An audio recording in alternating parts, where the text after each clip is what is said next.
Assalamualaikum warahmatullahi wabarakatuh. Kita akan membahas teori dan perkembangan karir Crumbos. Nah, perkenalkan, nama aku Nia Pratiwi dengan NIM 2313438 dari jurusan Bimbingan dan Konseling Islam. Menurut Crumbos, pilihan karir bukanlah sesuai tentang sudah ditentukan oleh sejak lahir ataupun hanya berdasarkan bakat semata loh. Nah, biasanya teori ini tuh menekankan bahwa setiap pengalaman, baik yang direncanakan ataupun tidak direncanakan, itu dapat mempengaruhi arah karir kita. Nah, dengan kata lain, biasanya seseorang itu bisa menemukan peluang karir maupun baru melalui pengalaman, interaksi sosial, pendidikan, maupun lingkungan tempat ia belajar. Yuk kita lanjut untuk membahas tentang materi hari ini. Selanjutnya di sini ada proses pelaksanaan karir dengan pendekatan social learning Crumbos. Proses ini pelaksanaannya terjadi karena interaksi antara pengalaman belajar, kondisi lingkungan, ataupun kemampuan individu dalam merespon berbagai situasi loh. Nah, pengalaman yang diperoleh seseorang tuh biasanya terbentuk keyakinan, minat, serta keterampilan yang kemudian mempengaruhi pilihan karirnya nih. Jadi, semakin banyak pengalaman positif yang diperoleh individu tersebut, maka semakin luas juga kesempatan yang dimiliki dalam mengembangkan karirnya nih. Selanjutnya di sini ada proses pengambilan keputusan karir. Nah, pengambilan keputusan karir itu proses penting nih dalam menentukan pekerjaan atau profesi yang sesuai dengan minat, kemampuan, dan nilai yang dimiliki seseorang. Dalam Crumbos ini terdapat 4 faktor loh yang mempengaruhi pengambilan keputusan karir nih. Apa aja sih faktornya? Yaitu biasanya faktor ini. Yang pertama genetik, yang biasa mencangkup kemampuan bawaan dan kriteristik individu tersebut. Yang kedua ada kondisi lingkungan seperti keluarga, pendidikan, budaya, dan kesempatan kerja. Yang ketiga ada pelajar yang berasal dari pengalaman langsung maupun tidak langsung nih. Nah, yang terakhir ada keterampilan menghadapi tugas, yang dimana kemampuan individu ini dalam memecahkan masalah serta mengambil keputusan secara efektif nih. Dari 4 tersebut saling berinteraksi dalam membentuk pilihan karir individu tersebut.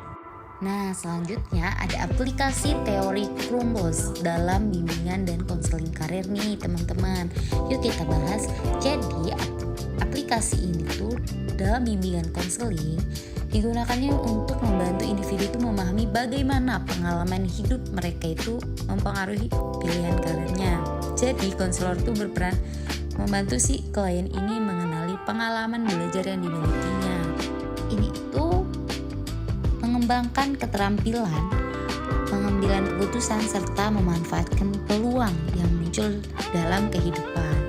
Jadi individu ini bisa dapat lebih siap nih menghadapi perubahan dan ketidakpastian dalam dunia kerjanya. Ini untuk aplikasi teori Crumbos dalam bimbingan dan konseling karir. Selanjutnya kita akan ngebahas tentang kelebihan dan kekurangannya nih teman-teman dari teori ini. Yang pertama kita akan menjelaskan kelebihan teori Crumbos dulu nih. Kelebihannya di sini bisa dilihat ada 4. Yang pertama itu teori ini bersifat komprehensif, yang dimana mempertimbangkan gimana sih faktor yang mempengaruhi perkembangan karir. Yang kedua ada teori ini tuh menekankan pentingnya pengalaman belajar dalam membentuk karirnya itu sendiri. Teori ini realistis dan fleksibel juga karena pengetahuan bahwa karir seseorang bisa merupakan sesuatu pengalaman yang diperolehnya. Nah, teori yang keempat tentang memiliki manfaat praktis yang besar dalam layanan bimbingan konseling karir nih. Di sini selanjutnya ada tentang kelemahan teori Crumbos. Biasanya di sini dianggap terlalu menekankan pengaruh lingkungan dan pengalaman belajar dibanding faktor lainnya. Yang kedua karena banyak dipengaruhi oleh pengalaman yang tidak dalam diprediksi. Nah, yang ketiga ada penerapan teori ini tuh dalam konseling membutuhkan tuh proses yang cukup intensif. Jadi dan teori ini kurang menjelaskan tahapan perkembangan karir secara sistematis. Selanjutnya di sini jadi dari materi yang sudah kita bahas dapat disimpulkan Crumbos ini menekankan bahwa perkembangan dan pilihan karir itu merupakan hasil dari proses belajar yang berlangsung sepanjang kehidupannya. Tadi sudah dibahas ada genetik, lingkungan, pengalaman belajar, serta keterampilan dalam mengambil keputusan itu berperan sangat penting dalam membentuk arah karir seseorang tersebut. Jadi individu itu perlu terus mengembangkan dirinya dan memanfaatkan pengalaman yang dimiliki. Baik, hanya ini yang bisa saya sampaikan. Semoga dapat menambah wawasan dan pemahaman mengenai proses perkembangan karir. Wassalamualaikum warahmatullahi wabarakatuh. I just had to let you know you're